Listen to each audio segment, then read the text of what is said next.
the peak end experience says that every human remember two parts of any experience the most.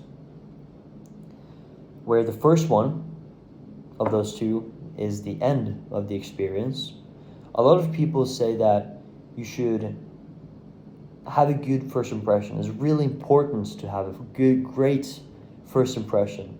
But it's actually way more important to have a good ending to that conversation or that interaction with that person, because that's what they will remember. Because that's kind of the checkpoints that person has of you.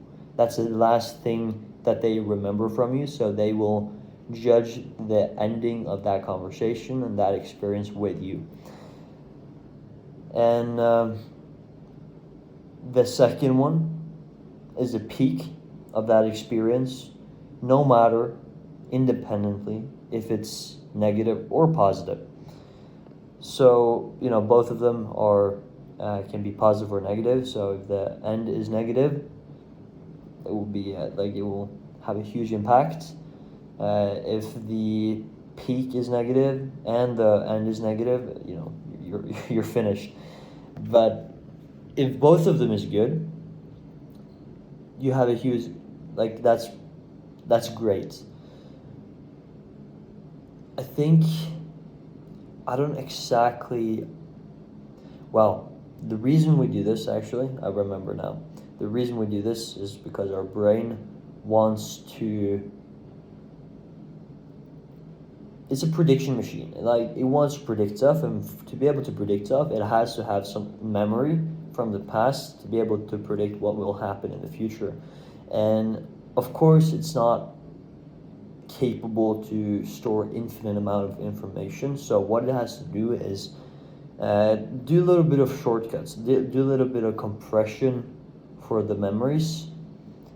That's pretty much what it does all the time. So instead of trying to remember the whole conversation, it tries to remember, it just takes some points of the conversation, the peak of the experience, the most intense part of the experience, and the end of the experience. And I guess that the reason it does this is for some evolutionary reason. Maybe it's that if you have a bad ending with someone, it's a sign that you should probably not talk to them anymore, because there's a higher chance of, that person threatening you or something like that. I don't know. That's what I would assume. And for the peak of that experience, I guess it's kind of the same thing. If you have if the peak of that experience is really bad, it's really negative, and that could be life-threatening, your brain takes that information and says okay, should probably not be with that person. We should probably not do that thing again. And I think if the peak is pretty intense and pretty negative, but the ending is pretty positive, I think the ending has more power, because then your brain understands that it actually, you will get out of this alive, or this will work out. So it's just what the brain does is just compresses information to it just summarizes it, to be honest, to the most important points, just the most important points. And that through hundreds of thousands of years of evolution has ended up being the peak of an experience, or the most intense part of the experience, and the end of the experience. So just thought this was valuable. I definitely think this is definitely valuable for me, and just interesting. I just think it's interesting. I say that it's valuable for me, and it's just because I think it's interesting. I follow my curiosity, and these are the type of things that I stumble into, and I just find them so incredibly interesting.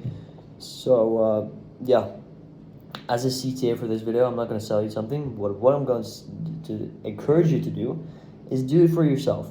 Try to follow your curiosity as well, instead of consuming. Yeah, of course you can consume content, but make that content actually count, and make it help you do something out in the real world, because that's, based on my experiences, that has been the most, maybe one of the most valuable lessons when it comes to consuming content on the internet, is trying to actually implement the things that you've seen, and use it as a gateway to do stuff in the real world. Like, doing it in the real world should be the goal. The goal should not to actually watch the content. The content is just a pathway there.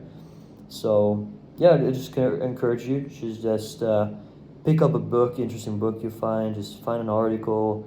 Ask Gemini, like some sort of AI that you're using, to find interesting topics and just discover those, and just go down those rabbit holes as much as you can. And I just highly recommend it. So yeah, that was pretty much it, and I'll see you tomorrow.